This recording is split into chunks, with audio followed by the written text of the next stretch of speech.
नमस्कार। आज हम भारतीय स्वतंत्रता संग्राम के एक बहुत ही अहम और जोशीले दौर की गहराई में उतरेंगे। जी। यह है क्रांतिकारी आंदोलन का पहला चरण, जो मतलब मोटे तौर पे 1905 से 1915 तक का समय था। बिल्कुल। हमारे पास इस दौर से जुड़े कुछ दिलचस्प लेख और नोट्स भी हैं, और हमारा मकसद है कि इन स्रोतों से वो ज़रूरी बातें और कह सकते हैं चौंकाने वाले पहलू निकालें जो हमें इसे बेहतर समझने में मदद करें। बिल्कुल। और ये वो समय था, देखिए, जब बहुत से भारतीय, खासकर युवा वर्ग, वो कांग्रेस की जो नरम नीतियां थीं, उनसे एक तरह से ऊब चुके थे। हाँ, मोह भंग हो रहा था। जी। उन्हें लगने लगा था कि सिर्फ अर्जियों और याचिकाओं से आज़ादी नहीं मिलने वाली। तो इसी निराशा में, और साथ ही आयरलैंड, रूस जैसे देशों में जो स्वतंत्रता संग्राम चल रहे थे, उनसे प्रेरणा लेकर उन्होंने क्रांति का रास्ता चुना। अच्छा। तो हम आज देखेंगे कि ये चिंगारी कैसे भड़की, इन क्रांतिकारियों के इरादे क्या थे, और उन्होंने क्या कुछ कर दिखाया इस दौरान। तो चलिए इसे परत दर परत खोलते हैं। इस क्रांतिकारी लहर की जड़ें वो कहाँ थीं? मतलब बंगाल में इसकी शुरुआत कैसे हुई? सुनने में आता है कि 1902 के आसपास ही हाँ, बिल्कुल। बंगाल में अनुशीलन समिति वगैरह बनने लगी थी। मिदनापुर में ज्ञानेंद्र नाथ बसु और कलकत्ता में जतेंद्र नाथ बनर्जी, बारिंद्र कुमार घोष। जी जी, आपने सही पकड़ा। अनुशीलन समिति जैसी संस्थाएं असल में, आप कह सकती हैं, युवाओं को शारीरिक और वैचारिक रूप से क्रांति के लिए तैयार करने का एक केंद्र थी। अच्छा, तैयारी का केंद्र। हाँ, यहाँ उन्हें लाठी चलाना, तलवारबाजी सिखाने के साथ साथ वो देशभक्ति की भावना से भी ओतप्रोत किया जाता था। फिर आया 1905 का बंगाल विभाजन। उसने तो बंगाली जनमानस को जैसे झकझोर कर रख दिया। हाँ, वो तो बड़ा मुद्दा बन गया था। जी। और जो गुस्सा पहले से पनप रहा था, उसे एक दिशा मिल गई। इसी माहौल में फिर संध्या और खासकर युगांतर जैसे क्रांतिकारी अखबारों का जन्म हुआ। युगांतर, इसका नाम काफी आता है। बारिंद्र कुमार घोष और भूपेंद्रनाथ दत्त, जो स्वामी विवेकानंद के भाई थे। हाँ, वही। इन लोगों ने युगांतर के जरिए खुलकर ब्रिटिश हुकूमत को चुनौती दी। तो इन अखबारों ने सिर्फ मतलब गुस्सा जाहिर किया या कोई ठोस योजना भी सामने रखी थी कि करना क्या है? नहीं नहीं, सिर्फ गुस्सा नहीं, एक सोची समझी रणनीति थी इसके पीछे। इन प्रकाशनों ने साफ कहा कि भैया, विनय का समय गया, अब शक्ति का जवाब शक्ति से ही देना होगा। अच्छा। युगांतर ने तो एक तरह का 6 सूत्रीय कार्यक्रम भी सुझाया था, जिसमें प्रेस का इस्तेमाल कर अंग्रेजों के खिलाफ नफरत फैलाना, देशभक्ति के गीत संगीत और नाटकों से लोगों को जगाना, और जरूरत पड़ने पर हथियार उठाना भी शामिल था। हथियार उठाना भी? जी। जब 12 साल में एक शांतिपूर्ण जुलूस पर पुलिस ने लाठीचार्ज किया था, तो युगांतर ने क्या लिखा? उसने लिखा, भारत की 30 करोड़ जनता अपने 60 करोड़ हाथ उठाएं और ताकत का मुकाबला ताकत से करे। अरे बाप रे, ये तो सीधी कार्रवाई का आह्वान था। और हो रही थी। हाँ, पंजाब का माहौल भी गर्म था, लेकिन वहां की वजह थोड़ी अलग थीं। बंगाल में विभाजन मुख्य कारण था, तो पंजाब में बार बार पड़ रहे अकाल। अच्छा, अकाल। जमीन का बढ़ा हुआ लगान, सिंचाई कर, इन सब ने किसान और आम लोगों में भारी असंतोष पैदा कर दिया था। और इसी पृष्ठभूमि में फिर अजीत सिंह, जो शहीद भगत सिंह के चाचा थे, हाँ। सूफी अंबा प्रसाद और लाला लाजपत राय जैसे नेता सक्रिय हुए। अजीत सिंह ने तो लाहौर में अंजुमन मुहिब्बाने वतन, यानी वतन के प्रेमियों का संगठन वो बनाया। अच्छा। और भारत माता नाम से एक अखबार भी निकाला, जो क्रांतिकारी विचारों का ही प्रचार करता था। और यही जमीन, आप देखेंगे, बाद में गदर आंदोलन के लिए भी काफी उपजाऊ साबित हुई। अच्छा, तो यहाँ से कहानी और सनसनीखेज होती जाती है। कुछ ऐसी घटनाएं हुई जिन्होंने, लगता है, ब्रिटिश हुकूमत को सच में हिला के रख दिया होगा। जैसे 30 अप्रैल 1908 को मुजफ्फरपुर, बंगाल में जो हुआ था, मैजिस्ट्रेट किंग्सफोर्ड पर हमले की कोशिश। बिल्कुल। ये घटना क्रांतिकारियों के बदलते तरीकों का एक बड़ा प्रतीक थी। अब वो सिर्फ लेख नहीं लिख रहे थे, सीधी कार्रवाई पर उतर आए थे। किंग्सफोर्ड अपनी सख्ती के लिए बहुत बदनाम था। उसे मारने की जिम्मेदारी प्रफुल्ल चाकी और खुदीराम बोस को सौंपी गई, लेकिन दुर्भाग्य से उन्होंने गलत गाड़ी पर बम फेंक दिया। ओह। हाँ, जिसमें 2 ब्रिटिश महिलाएं मारी गईं। इसके बाद जो हुआ वो भी कम नाटकीय नहीं था। क्या हुआ? प्रफुल्ल चाकी ने पुलिस के हाथों पड़ने से बचने के लिए खुद को गोली मार ली। अरे। और खुदीराम बोस, जो सिर्फ 18 साल के थे उस वक्त, वो पकड़े गए और उन्हें फांसी दे दी गई। सिर्फ 18 साल? हाँ, इतनी कम उम्र में उनकी शहादत ने पूरे देश में, खासकर युवाओं में, एक जुनून भर दिया। समझ सकता हूँ। और फिर दिल्ली में वायसराय पर हमले की योजना, ये तो और भी मतलब बड़ा दुस्साहस था। हाँ, वो भी 22 दिसंबर 1912 का दिन। मौका था राजधानी को कलकत्ता से दिल्ली लाने का। जी। वायसराय लॉर्ड हार्डिंग हाथी पर बैठकर दिल्ली में प्रवेश कर रहा था। जुलूस निकल रहा था। चांदनी चौक में उसके जुलूस पर बम फेंकने की योजना बनाई महान क्रांतिकारी रास बिहारी बोस ने। रास बिहारी बोस? जी, बम फटा भी, हार्डिंग घायल हुआ, लेकिन वो बच गया।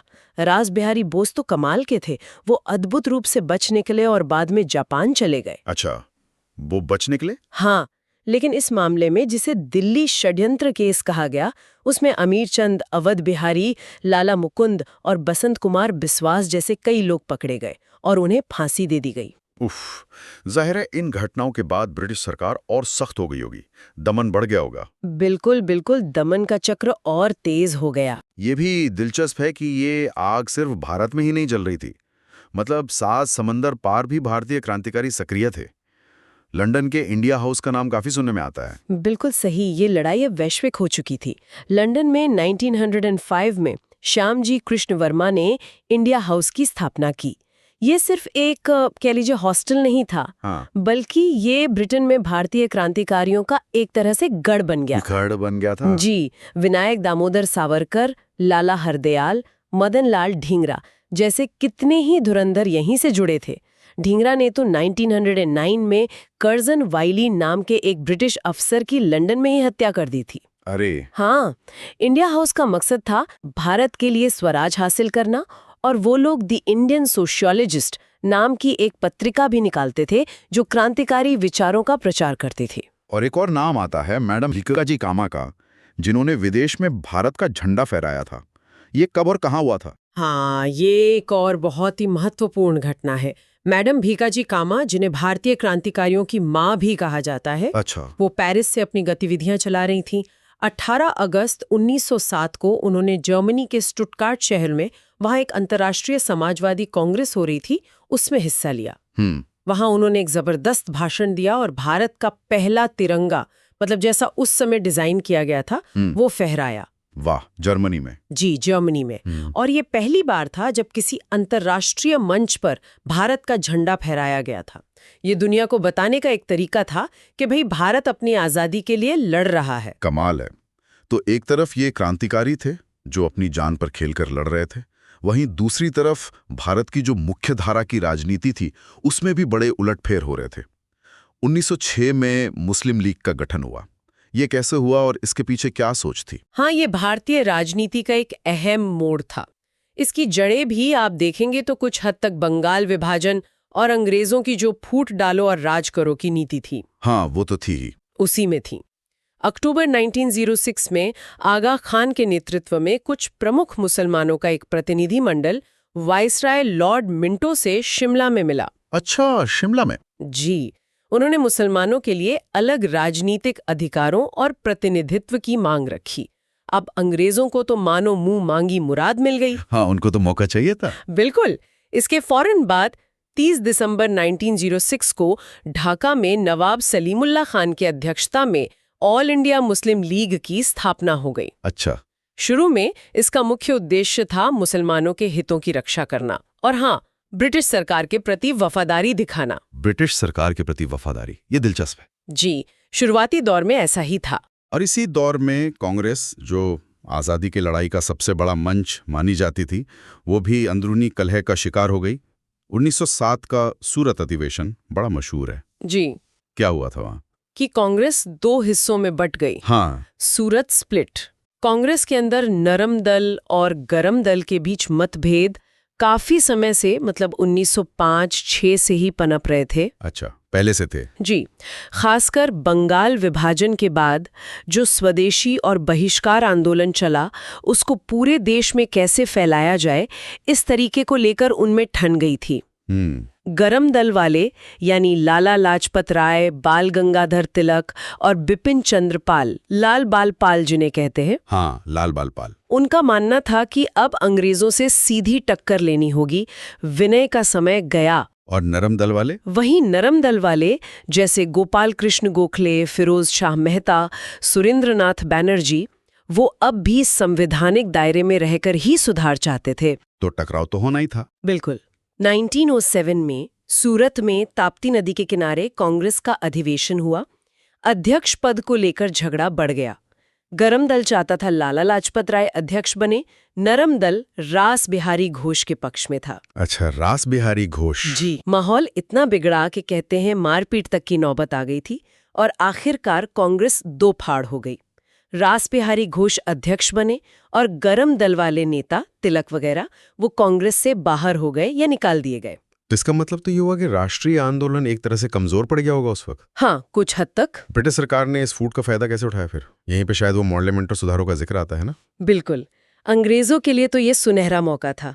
उन्होंने वही अपनी पुरानी गाजर और छड़ी की नीति अपनाई। गाजर और छड़ी? हाँ, एक तरफ गरम दल की नेताओं पर सख्ती बढ़ाई गई, जैसे तिलक को जेल भेज दिया गया, क्रांतिकारियों का दमन तेज किया गया, ये थी छड़ी। दूसरी तरफ नरम दल वालों को खुश करने के लिए, उन्हें अपनी तरफ खींचने के लिए कुछ सुधारों का लॉलीपॉप दिखाया गया। ये थी गाजर। अच्छा। इसी कड़ी में 1909 में इंडियन काउंसिल्स एक्ट लाया गया, जिसे भारत सचिव जॉन मॉल्ले और वाइसरॉय लॉर्ड मिंटो के नाम पर मॉल्ले मिंटो सुधार कहा जाता है। तो इन सुधारों में क्या खास था? क्या इनसे नरम दल वाले सच में खुश हुए? देखिए, ऊपरी तौर पर तो कुछ अच्छी बातें थीं, जैसे विधान परिषदों का आकार बढ़ाया गया, उनमें भारतीयों की संख्या बढ़ी। अच्छा। सदस्यों को बजट पर बहस करने और पूरक प्रश्न पूछने का अधिकार मिला। सत्येंद्र प्रसन्न सिन्हा वायसराय की कार्यकारिणी परिषद में नियुक्त होने वाले पहले भारतीय बने। ये सब ठीक था, लेकिन कोई लेकिन भी होगा। बिल्कुल। सबसे खतरनाक और दूरगामी असर डालने वाला पहलू था मुसलमानों के लिए अलग निर्वाचन मंडल, यानी सेपरेट इलेक्टोरेट्स की व्यवस्था करना। अलग निर्वाचन मंडल, इसका मतलब क्या था? इसका मतलब था कि मुस्लिम मतदाता केवल मुस्लिम उम्मीदवारों को ही वोट दे सकते थे।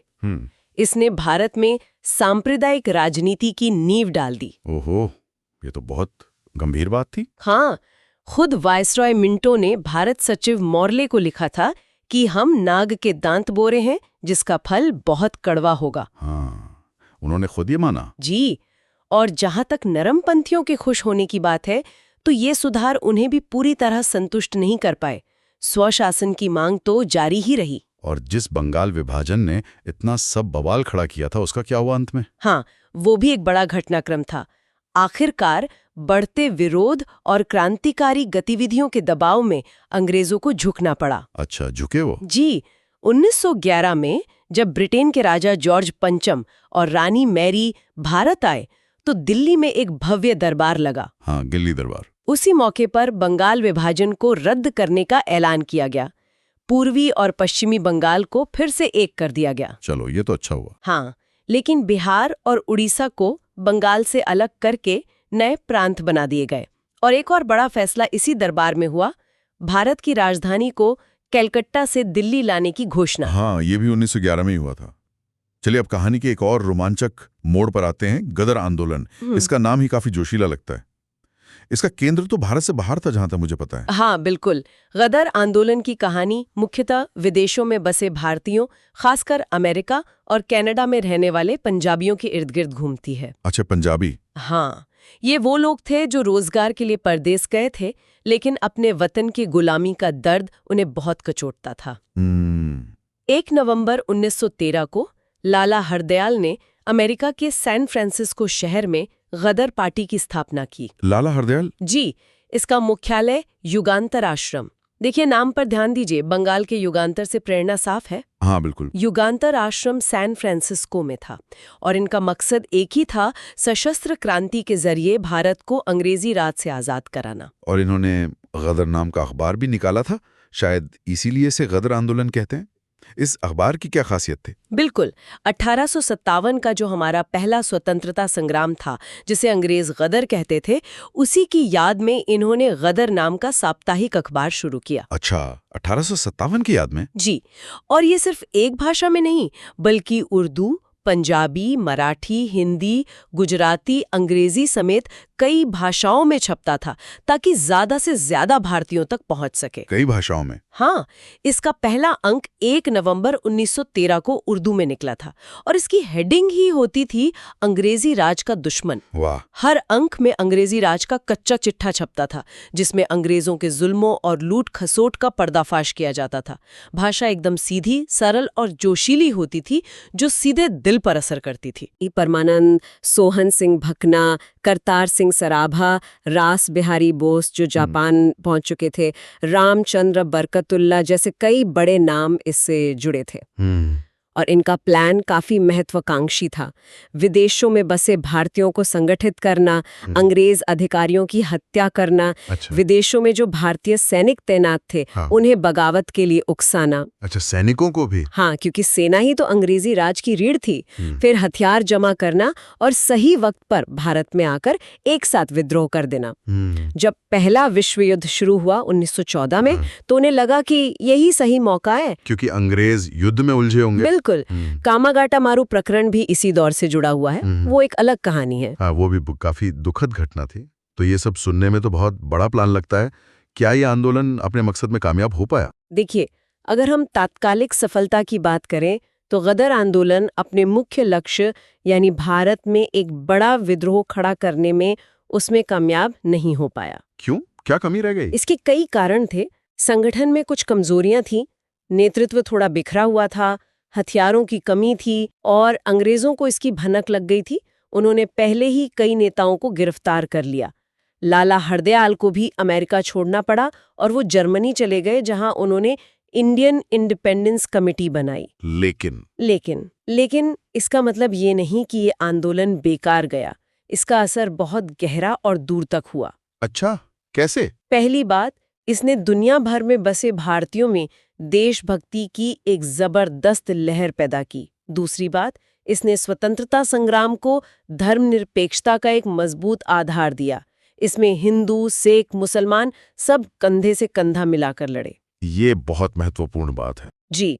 और तीसरी और शायद सबसे अहम बात, गदर आंदोलन की वीरता, उनके बलिदान की जो कहानियां थीं, उन्होंने आने वाली पीढ़ी के क्रांतिकारियों जैसे भगत सिंह और उनके साथियों को बहुत ज्यादा प्रेरित किया। हाँ, ये बात तो है। तो ये भले ही उस वक्त सफल ना हुआ हो, पर इसने आजादी की लड़ाई में एक नया जोश, एक नया तेवर भर दिया था। तो इस पूरी बातचीत का अगर हम निचोड़ निकालें, हमने 1905 से 1915 के इस तूफानी दशक को देखा।